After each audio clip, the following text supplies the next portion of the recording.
साथियों, कल का जुनून अभी तक मिटा नहीं है।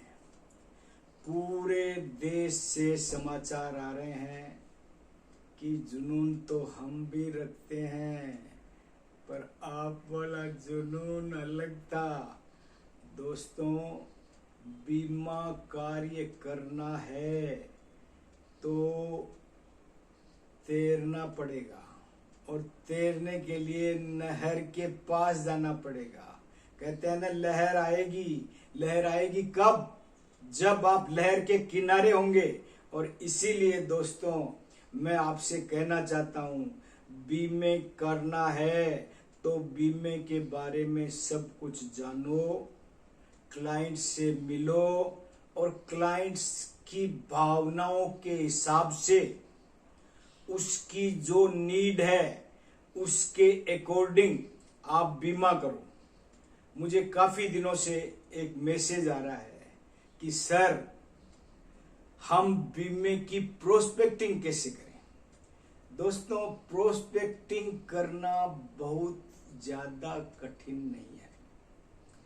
जब भी आप काम करना शुरू करना चाहते हैं तो दोस्तों, एक पेन और एक डायरी आपके पास होनी चाहिए, जिससे जो भी आपको मिलता है उसका नाम नोट करो। जो आपके मिलने वाले हैं उनका नाम नोट करो। जिनसे आप परिचित हैं उनके नाम नोट करो। जो आपके रिश्तेदार हैं, दोस्त हैं, संबंधी हैं, जिनसे आपको कभी भी मिलना हो सकता है, उन सबके नाम नोट करो। दोस्तों, लिस्ट बनाओ। एकाग्रचित होके बैठ के लिस्ट बनाओ कि मुझे इनका बीमा करना है। जब इन सब कम से कम लिस्ट आपकी 500 की बननी चाहिए, उससे पहले स्टॉप नहीं होना। नहीं तो इसका मतलब आप पिछले 20 साल से किसी को जानते नहीं हैं, न किसी से परिचित हैं। इसलिए सब जो भी परिचित हैं, रिश्तेदार, मिलने वाले, पड़ोसी, मोहल्ले वाले, जो भी आपका परिचित हैं, जिनसे आप संबंध रखते हैं, आज तक आपने हाथ मिलाया है, जिनको आप परिचित हैं, उन सब का नाम नोट करो और सबको लिखो। आप वो सारे के सारे आपके प्रोबेबल संभावित बीमे के ग्राहक हैं। और जब संभावित ग्राहकों की लिस्ट 500 हो जाए, उसके बाद आगे का दूसरा स्टेप है। ये 500 जब जब कम होते जाएं, उसमें रोज एक चीज नोट करें। ये जितने भी कम होते जाएं, उतने रोज नोट करो।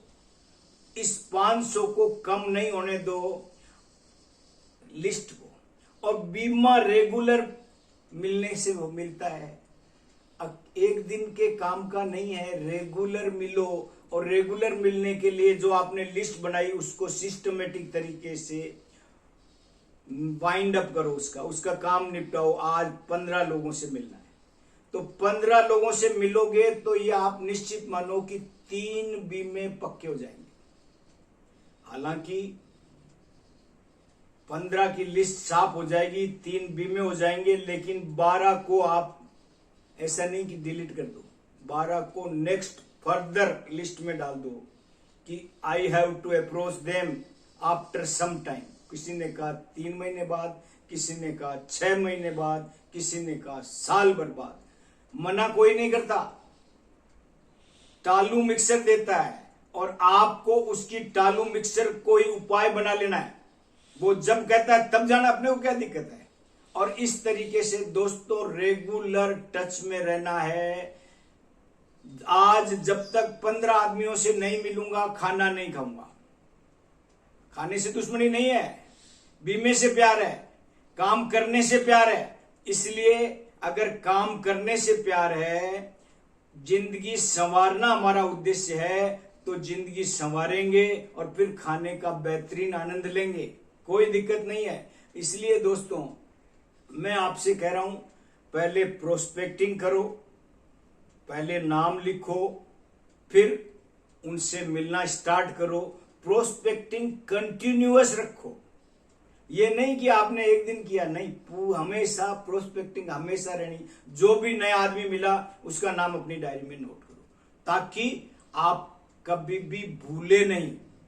और ग्राहक तो हमेशा भूलने के लिए होता ही नहीं है, ग्राहक को याद रखना ही तो हमारी परम आवश्यकता है। और इसीलिए दोस्तों रेगुलर करते जाएंगे 15-10 15-10 15-10, तो दिन के एक बीमे के हिसाब से भी आप करते हो तो महीने में 30 बीमे होते हैं।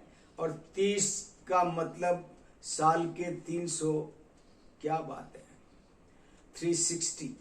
और 360 का मतलब कोई भी मापदंड ऐसा नहीं बचेगा जो आप भारतीय जीवन बीमा निगम में हासिल नहीं कर सकते। आपको पता है सब अलग अलग स्टेज है, BM, DM, ZM, chairman, MDRT, COT, TOT, corporate, galaxy, elite, club, जिसमें भी आप चाहते हो सारे इस एक ही पथ के द्वारा आप बढ़ सकते हैं। इसलिए दोस्तों कभी भी don't forget for prospecting. Number 2, don't forget to meet every day our clients, new clients.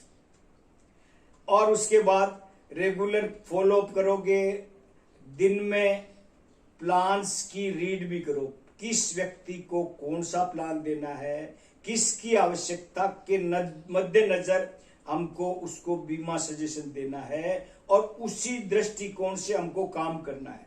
और साथ में हमारी फ्यूचर प्लानिंग भी होनी चाहिए कि हमको फ्यूचर में इस स्टेज तक जाना है, इस स्टेज पे पहुंच गए तो उससे अगले स्टेज पे जाना है, अगले स्टेज पे जाना है तो उसको कैसे करना। अब जो उससे आगे महत्वपूर्ण बात है वो है हमारी सेल्स स्टॉक, हमारी विक्रय कला का नमूना हमको प्रस्तुत करना है कि हम बीमा कैसे करेंगे।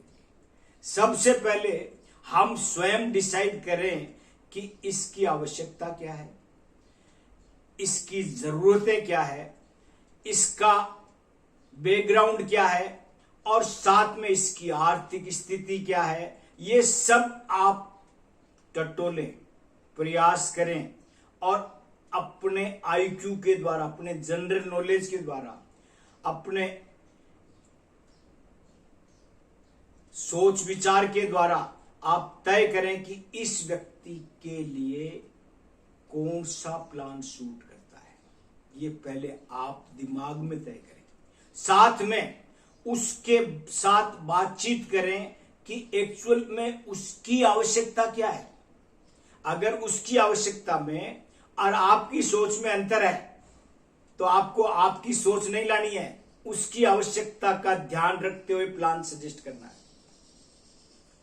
क्योंकि जब तक हम ग्राहक को सर्वोपरि नहीं मानेंगे हमारी सेल्स स्टॉक सफल नहीं होगी, हमारी विक्रय कला धरी रह जाएगी। इसलिए दोस्तों मैं आपसे आज ये कहना चाहता हूं कि आप निसंकोच अपनी तैयारी करके जाएं। प्लान की आपकी पूरी तैयारी होनी चाहिए, लेकिन दूसरी बात, दिमाग में कभी भी जल्दी नहीं होना चाहिए। बीमा समझाते वक्त ये दिमाग में नहीं होना चाहिए कि हमारा काम सिर्फ समझाना है। नो, बीमा समझाना अलग चीज है, बीमा करना अलग चीज है, क्योंकि दोनों में एक अंतर है। एक तो है मैच खेलना और एक है मैच जीतना। और जीतने के लिए जो जो आवश्यक तैयारियां करनी होती है वो सारी तैयारी बीमे में भी करनी पड़ती है। ऊपर नीचे जो भी लेना है, मारधाड़ करनी है, जैसे भी आपको करना है, उदाहरण देना है, मारधाड़ का उदाहरण देना है, बीमे का दूसरे तरीके से उदाहरण देना है, सब कुछ बताना है, ये सारी चीजें हमको करनी पड़ेगी।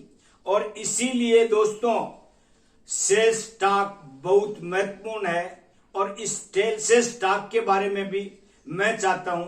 प्रोस्पेक्टिंग के साथ साथ सेल्स स्टॉक बहुत आवश्यक है। पर दोस्तों, अगले एपिसोड में सेल्स स्टॉक की बात करें उससे पहले आपको ये वीडियो कैसा लगा? अच्छा लगा तो लाइक करें।